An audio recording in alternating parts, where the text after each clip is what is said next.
कल महाराष्ट्र गोवा दौरे पर रहेंगे प्रधानमंत्री मोदी।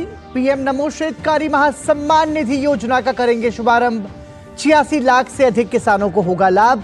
शिरडी के श्री साई बाबा समाधि मंदिर में पूजा कर मंदिर में नए दर्शन कतार परिसर का करेंगे उद्घाटन। किसानों के हित में कैबिनेट ने लिया बड़ा फैसला। रबी सत्र के लिए प्रदान की जाएगी nutrient based subsidy. Urea DAP के नहीं बढ़ेंगे दाम।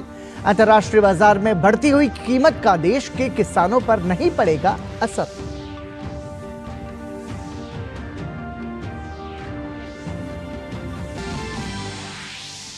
केंद्रीय कानून मंत्री अर्जुन राम मेघवाल के नेतृत्व में भारतीय जनता पार्टी के प्रतिनिधिमंडल ने चुनाव आयोग से की मुलाकात।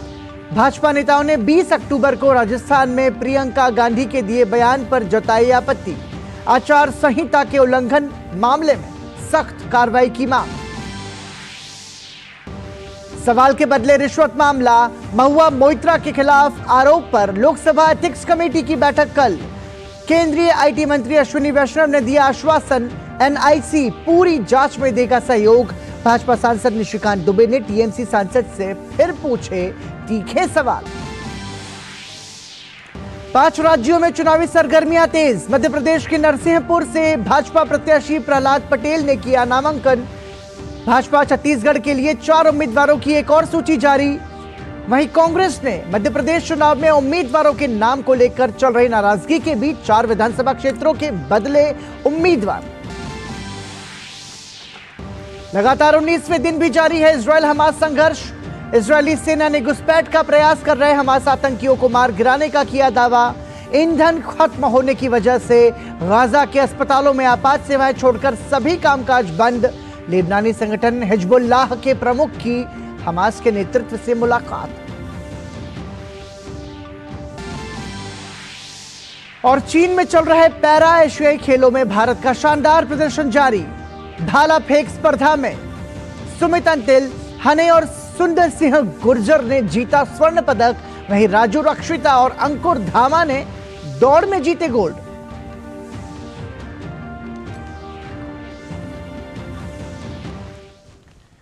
नमस्कार, आप देख रहे हैं समाचार आपके साथ। मैं हूं पराक्रम सिंह शेखावत और सुर्खियों के बाद आइए अब नजर डालते हैं खबरों पर विस्तार से।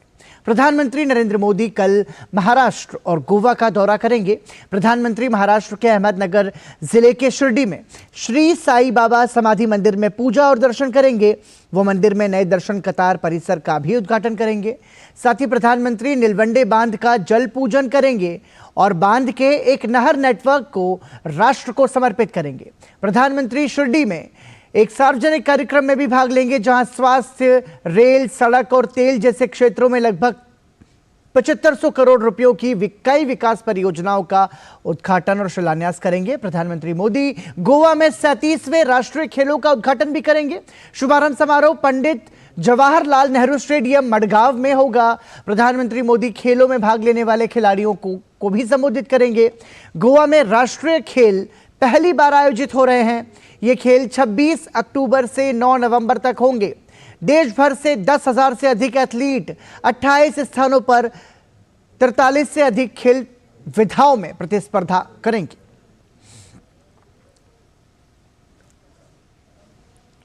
साथ ही प्रधानमंत्री की अध्यक्षता में हुई कैबिनेट की बैठक में कई महत्वपूर्ण फैसले लिए गए। फैसलों को लेकर केंद्रीय सूचना एवं प्रसारण मंत्री अनुराग सिंह ठाकुर ने प्रेस कॉन्फ्रेंस की। उन्होंने बताया कि एक बार फिर किसानों के हित में सरकार ने कई बड़े निर्णय लिए हैं, जिनमें पोषण तत्व आधारित सब्सिडी एनबीएस के तहत बड़ी रियायत का ऐलान भी शामिल है। आगामी रबी सीजन जो हमारा 2023-24 का है, उसके लिए नाइट्रोजन के लिए 47.2 रुपये प्रति किलो, फॉस्फोरस के लिए 20.82 रुपये प्रति किलो और पोटाश के लिए 2.38 रुपये प्रति किलो और सल्फर के लिए 1.99 रुपये प्रति किलो 1.89 रुपीज़ प्रति किलो सब्सिडी प्रदान की जाएगी। और इसके लिए एनबीएस पर कुल 22,303 करोड़ रुपए का व्यय अनुमानित है। सूचना एवं प्रसारण मंत्री अनुराग सिंह ठाकुर ने बताया कि डीएपी के दाम में कोई बढ़ोतरी नहीं की गई है, जबकि एमओपी के दाम घटा दिए गए हैं। किसानों को डीएपी जो है वो 1350 रुपये प्रति बैग 1350 रुपये प्रति बैग ये पुराने रेट पर ही उपलब्ध करवाया जाएगा। इसी प्रकार एनपीके 1470 रुपये प्रति बैग और एसएसपी 500 रुपये प्रति बैग के पुराने रेट पर ही उपलब्ध करवाए जाएंगे। इनमें कोई बढ़ोतरी नहीं होगी। किसानों को 1 रुपया भी ज़्यादा नहीं देना पड़ेगा। और जो एमओपी है वो 1700 रुपये प्रति बैग के पुराने रेट से कम अब 1655 रुपये प्रति बैग मिलेगा, यानी कि घटी दर पर किसान को उपलब्ध करवाया जाएगा। वहीं उत्तराखंड में बनने जा रही जामरानी डैम बहुउद्देशीय परियोजना से लगभग 57,065 हेक्टेयर भूमि को सिंचाई सुविधा प्राप्त होगी। साथ ही पीने के पानी और बिजली की किल्लत भी इसके जरिए दूर होगी। इसका सबसे बड़ा लाभ होगा कि कृषि योग्य भूमि जो है उसको सिंचाई योजना से जोड़ने का एक बहुत बड़ा बल मिलने वाला है। और सुनिश्चित ये भी करेंगे कि सिंचाई योजना के माध्यम से हमारी लगभग 57,065 हेक्टेयर भूमि सिंचाई सुविधा प्राप्त हो जाएगी। और इससे इस योजना से लगभग 14 मेगावाट बिजली उत्पन्न होगी, तैयार की जाएगी। और उत्तराखंड के हल्द्वानी शहर व उसके नज़दीक के क्षेत्र के लगभग 43 मिलियन क्यूबिक मीटर पीने का पानी भी इससे मिलने वाला है। इस प्रोजेक्ट का निर्माण कार्य आगामी 5 वर्षों में पूरा कर लिया जाएगा। और अब बात करते हैं अगली खबर की। संसद में सवाल के बदले रिश्वत मामले पर महुआ मोइत्रा की मुश्किलें कम होने का नाम नहीं ले रही हैं। केंद्रीय आईटी मंत्री अश्विनी वैष्णव ने कहा है कि नेशनल इंफॉर्मेटिक्स सेंटर भाजपा सांसद निशिकांत दुबे द्वारा टीएमसी सांसद महुआ मोइत्रा के खिलाफ लगाए गए आरोपों की जांच में संसद की लोकाचार समिति को पूर्ण सहयोग देगा। वैष्णव के पत्र को एक्स पर शेयर करते हुए निशिकांत दुबे ने लिखा, ये धर्म युद्ध की शुरुआत है। उधर मोइत्रा ने वैष्णव के पत्र को लेकर हमला करते हुए कहा कि इसके लिए भाजपा का स्वागत है। दुबे के पत्र का जवाब देते हुए अश्विनी वैष्णव ने कहा कि आपके पत्र में उठाए गए सवाल वाकई बहुत गंभीर है। एनआईसी इस मामले में लोकसभा सचिवालय से जो जानकारी मांगेगा मुहैया कराएगा। यही नहीं, मामले की जांच कर रही लोकाचार समिति को भी पूरा सहयोग करेगा। भाजपा सांसद निशिकांत दुबे ने अश्विनी वैष्णव से जवाब मिलने के बाद एक्स पर लिखा है, देश की सुरक्षा को एक सांसद के लोभ ने खतरे में डाल दिया। रावण दहन व दुर्गा माता के कलश व विसर्जन के बाद धर्मयुद्ध की ये शुरुआत है। ये राजनीति से ऊपर और विपक्ष पक्ष का नहीं बल्कि पूरे देश की सुरक्षा अखंडता का सवाल है। बता दें कि कल महुआ मोइत्रा के खिलाफ आरोप पर लोकसभा एथिक्स कमेटी की बैठक है। वहीं बीजेपी सांसद निशिकांत दुबे ने एक बार फिर से टीएमसी सांसद महुआ मोइत्रा पर निशाना साधा है। उन्होंने सोशल मीडिया प्लेटफॉर्म एक्स पर मोइत्रा पर सिलसिलेवार कई तीखे सवाल दागे। निशिकांत दुबे ने लिखा कि सवाल संसद की गरिमा, भारत की सुरक्षा और सांसद की भ्रष्टाचार और आपराधिकता का है, जिसका उन्हें जवाब देना है कि दुबई में एनआईसी मेल खुला कि नहीं, पैसे के बदले प्रश्न पूछे गए कि नहीं, विदेश जाने आने के खर्च किसने उठाए, कभी लोकसभा स्पीकर और विदेश मंत्रालय से विदेश जाने की अनुमति ली या नहीं। सवाल अडानी डिग्री या चोरी का नहीं बल्कि देश को गुमराह कर आपके भ्रष्टाचार का है। और इसी के साथ ही फिलहाल रुक रहे हैं एक छोटे से ब्रेक के लिए। देखते रहिए डीडी न्यूज। अर्जुन, एग्जाम्स में you made us really proud. अब आगे क्या सोचा है? पापा, मैंने आईआईटी जाना है और इंजीनियर बनना है। थिंक आईआईटी, थिंक विद्या मंदिर। डेयरी क्षेत्र में कार्यरत पशुपालकों, तकनीशियनों तथा संगठनों के प्रयासों को प्रोत्साहन देने हेतु राष्ट्रीय गोकुल मिशन के अंतर्गत राष्ट्रीय गोपाल रत्न पुरस्कार से सम्मानित किया जाता है। ये पुरस्कार 3 वर्गों में सर्वश्रेष्ठ कार्यों और अमूल्य योगदान के लिए दिया जाता है। आवेदन करने के लिए www.awards.gov.in पर या अपने नजदीकी कॉमन सर्विस सेंटर से संपर्क करें। आवेदन की अवधि 15 अगस्त से 15 अक्टूबर 2023 है। राष्ट्रीय गोपाल रत्न पुरस्कार 2023। अब क्या देख रहे हो पापा? तुम कहते हो ना कि स्टॉक मार्केट में बहुत सोच समझकर इन्वेस्ट करना चाहिए, बस थोड़ा सा ज्ञान ले रहा हूं। किससे? हर एक स्टॉक्स एक्सपर्ट है, मस्त एजुकेशनल वीडियोस बनाता है और अच्छी इन्वेस्टमेंट की टिप्स भी देता है। पापा इन वीडियोस पे ना जाएं, अपना रिसर्च खुद करें या सेबी रजिस्टर्ड इन्वेस्टमेंट एडवाइजर से संपर्क करें। एजुकेशन के नाम पर कुछ इन्फ्लुएंसर्स अक्सर इन्वेस्टर को मिसगाइड करते हैं, नुकसान आपका होगा। सोचकर समझकर इन्वेस्ट कर। ब्रेक के बाद एक बार फिर आपका स्वागत। आप देख रहे हैं समाचार। भाजपा ने कांग्रेस महासचिव प्रियंका गांधी वाड्रा पर आदर्श आचार संहिता के उल्लंघन का आरोप लगाया है। भाजपा के एक प्रतिनिधिमंडल ने दिल्ली में चुनाव आयोग से मिलकर ज्ञापन सौंपा। भाजपा ने 20 अक्टूबर को प्रियंका के एक भाषण को लेकर शिकायत दर्ज कराई है।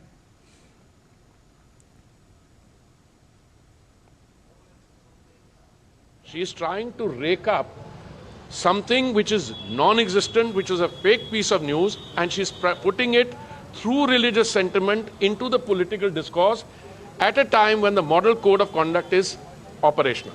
So I think at the very least, the Election Commission will look into this very seriously, and any further steps it takes, whether it is issuing a notice or filing an FIR, those are decisions which will emanate from the Election Commission.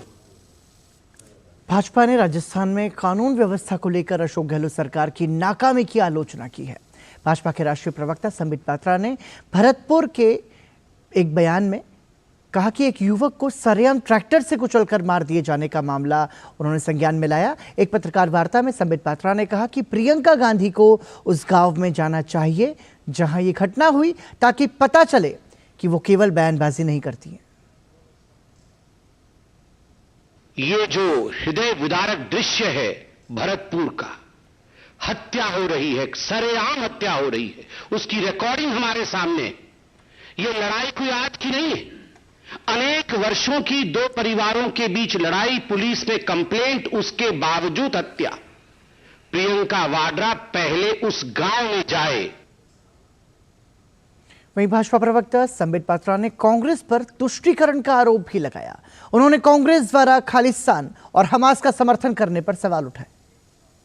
अगर घोषणा पत्र आप लागू नहीं करते, जिन राज्यों में आपने इससे पहले शासन किया, जिन राज्यों में इससे पहले आपने घोषणा की थी और वहां घोषणा पत्र लागू नहीं होता है, तो कभी आप खालिस्तान के समर्थन में खड़े हो जाते हैं तो कभी हमास के समर्थन पे खड़े हो जाते हैं। आज अशोक गहलोत खालिस्तान के समर्थन में उन्होंने बयान दिया है। राहुल गांधी और कांग्रेस पार्टी आज हमास के समर्थक के रूप में पूरे हिंदुस्तान और पूरे विश्व में वो देखी जा रही है। आखिर हमास का समर्थन क्यों करना पड़ रहा है? आखिर खालिस्तान के समर्थन के पीछे अशोक गहलोत को क्यों जाना पड़ रहा है? एक ही शब्द है, तुष्टीकरण। भाजपा ने राजस्थान की अशोक गहलोत सरकार पर एक बार फिर निशाना साधा है। भाजपा नेता राज्यवर्धन सिंह राठौड़ ने राज्य में महिला सुरक्षा की बदतर स्थिति को लेकर कांग्रेस पर सवाल उठाए। उन्होंने पूछा कि महिलाओं की बात करने वाली प्रियंका वाड्रा राजस्थान में महिला सुरक्षा के सवाल पर चुप क्यों है। कि राजस्थान के अंदर जब 35,000 महिलाओं के साथ दुष्कर्म हुआ तो यहां पर उनकी इतनी पैनी और तीखी नजर कैसे नहीं पड़ी? क्या राजस्थान की महिलाएं कांग्रेस पार्टी के लिए सम्मान की पात्र नहीं है क्या? ये 1-2 नहीं, पूरे देश के अंदर सबसे ज्यादा संख्या में अगर दुष्कर्म हुआ है तो राजस्थान में हुआ है। और जब वो इतनी बड़ी बड़ी बातें करती हैं तो निश्चित रूप से यह प्रश्न उठता है, राजस्थान की जनता यह जानना चाहती है कि आपकी इतनी तीखी नजरें राजस्थान को कैसे छोड़ देती हैं। और अब बात करते हैं मध्य प्रदेश के चुनाव की स्थिति की। केंद्रीय जल शक्ति एवं खाद्य प्रसंस्करण राज्य मंत्री प्रहलाद पटेल ने आज नरसिंहपुर से नामांकन दाखिल किया। इस मौके पर मुख्यमंत्री शिवराज सिंह चौहान भी मौजूद रहे। प्रहलाद पटेल ने मीडिया से बातचीत करते हुए कहा कि भगवान नरसिंह की नगरी से भगवान नरसिंह के भक्त प्रहलाद को मौका मिला है, जो उनके लिए सौभाग्य की बात है। उन्होंने कांग्रेस पर हमला बोलते हुए कहा कि कांग्रेस भ्रष्टाचार की जननी है, जबकि भाजपा विकास की। और मध्य प्रदेश विधानसभा चुनाव का प्रचार अभियान जारी है। मुख्यमंत्री शिवराज सिंह चौहान ने नरसिंहपुर में जनसभा को संबोधित किया। उन्होंने प्रधानमंत्री नरेंद्र मोदी के नेतृत्व की सराहना की। एक वैभवशाली, गौरवशाली, संपन्न, समृद्ध और शक्तिशाली भारत का निर्माण नरेंद्र मोदी जी के नेतृत्व में हो रहा है। चंद्रमा पे चंद्रयान उतर रहा है, G20 की बैठक हो रही है, स्वदेशी वैक्सीन बन रही है, एक भी अनेकों उपलब्धियां। और मध्य प्रदेश की अगर बात करें तो आज इतनी बड़ी संख्या में मेरी लाडली बहनाएं बैठी है। मेरी बहनों, आपकी जिंदगी बदलने का महायज्ञ है ये लाडली बहना योजना, कोई साधारण योजना नहीं है। कांग्रेस ने मध्य प्रदेश चुनाव में उम्मीदवारों के नाम को लेकर चल रही नाराजगी के बीच 4 विधानसभा क्षेत्रों के उम्मीदवार बदल दिए हैं। सुमावली सीट से कुलदीप सिकरवार की जगह विधायक अजब सिंह कुशवाहा को टिकट दिया है।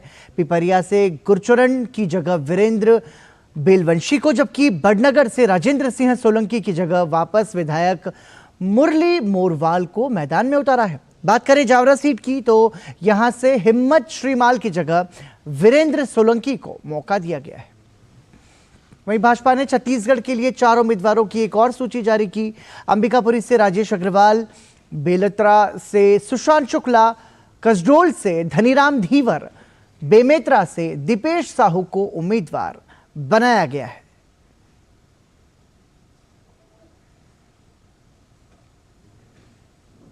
केंद्रीय मंत्री जितेंद्र सिंह ने विशेष अभियान स्वच्छता 3.0 पर प्रेस वार्ता को संबोधित किया।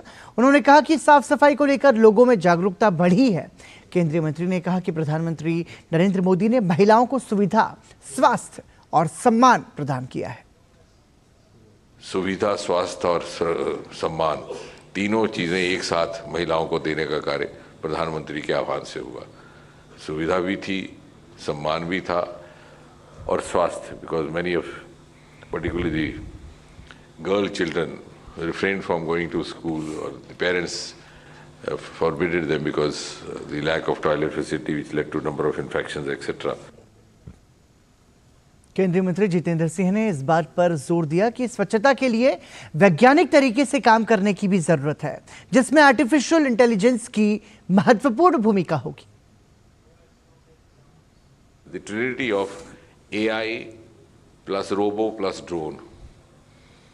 So now, like we have this recycling on wheels, we put everything there, gets recycled.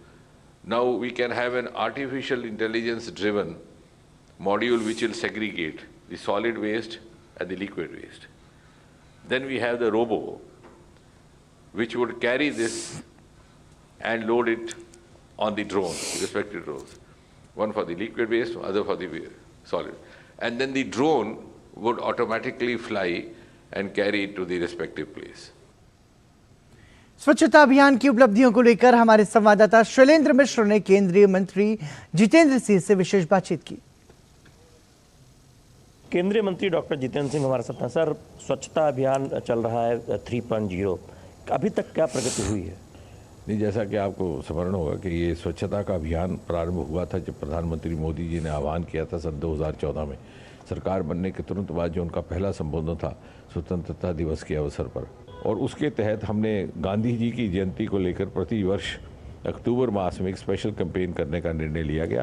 पहले कैंपेन में, और धीरे धीरे हर कैंपेन में हम दूसरे स्तर पर पहुँचेंगे। अगले कैंपेन में हम ये भी समझ आया कि जो इलेक्ट्रॉनिक स्क्रैप है, जो टूटा हुआ टेलीविज़न है, ये टूटा हुआ कंप्यूटर है, ये माउस है तो कीबोर्ड नहीं है, उनको भी मार्केट में फ़रोख्त किया जा सकता है। और आगे चलकर ये भी समझ आया कि ये जो हम कचरा समझते हैं इसकी कन्वर्शन वेल्थ में भी होती है, रिसाइकलिंग में होती है, सर्कुलर इकोनॉमी का नया कॉन्सेप्ट अब दुनिया में आया। तो उसका नतीजा ये है कि आज हमने इन 3 कैंपेन्स के माध्यम से लगभग 776 करोड़ रुपया जनरेट करके सरकारी खजाने में जमा करवाया है। अभियान और आगे बढ़ने वाला है, जो टारगेट रखा गया है निश्चय ही आगे बढ़ेगा और इसकी सफलता, जैसे प्रधानमंत्री जो भी अभियान शुरू करते हैं वो लोग उसे अपना लेते हैं, वो जन अभियान बन जाता है और ये भी धीरे धीरे जन अभियान बनेगा। और इसके अंदर बहुत ताकत है।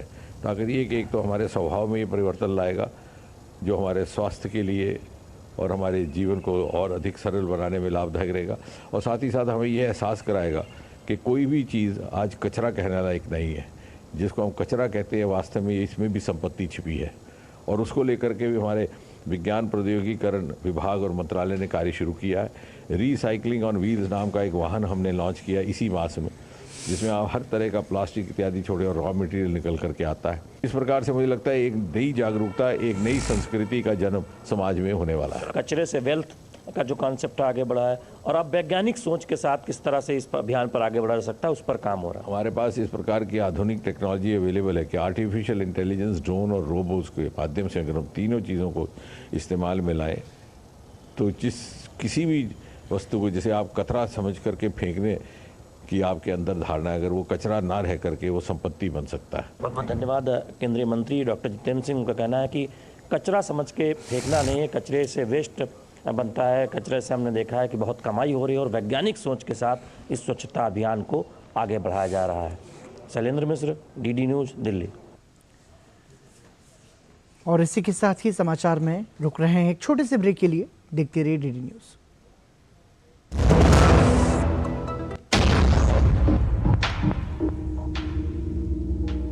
हर दम तैयार है, बिल्कुल तैयार है, हर दम तैयार है, तैयार है, जी जाने से तैयार है, इसीलिए तो हम लहरों के पहरेदार हैं। जय भारती, जय भारती, हम हैं नौसेना, हम हैं भारत के, जय भारती, हम हैं नौसेना, हम हैं भारत के, सारथी, सारथी, सारथी।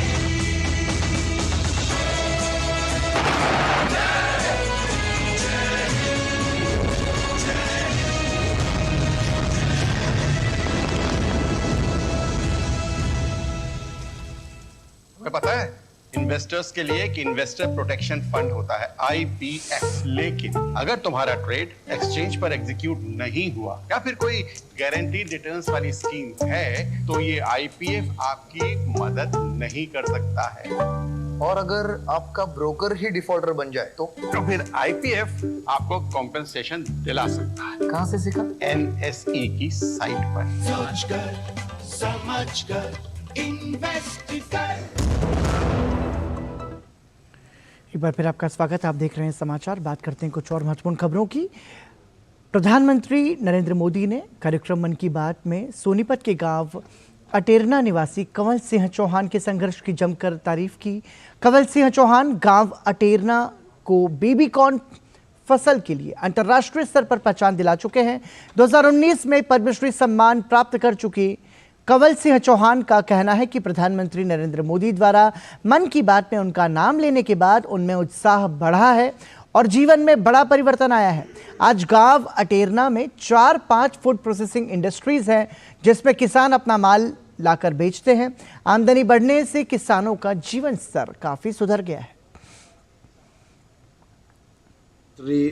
द्वारा मन की बात में मेरा जिक्र करने के बाद मेरे जीवन में बहुत बड़ा परिवर्तन आया। एक तो सरकार ने कई कमेटियों में रखा, जैसे ICR की गवर्निंग बॉडी में रखा, FSSAI की बॉडी में रखा, और साथ में बहुत से जहाँ किसानों के बीच जाते हैं वहाँ किसानों के बीच बोलते हैं, उनको समझाते हैं, खेती करने के तरीके बताते हैं, जैविक खेती के बारे में बताते हैं। इस तरह बहुत से पूरे देश में आना जाना होता है। साथ में मेरा उत्साह बढ़ा। इस उत्साह के कारण मैंने कई इंडस्ट्री लगाई फूड प्रोसेसिंग की। किसानों को प्रेरित करता हूं कि वे जैविक खेती करें, प्राकृतिक खेती करे, जहर का प्रयोग ज़्यादा नहीं करे।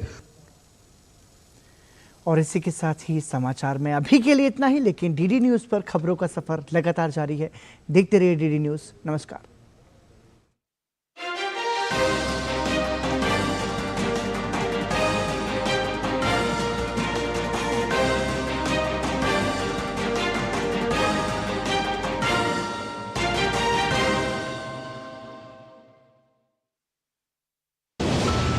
चुनावी राज्यों की चुनावी मिसाल: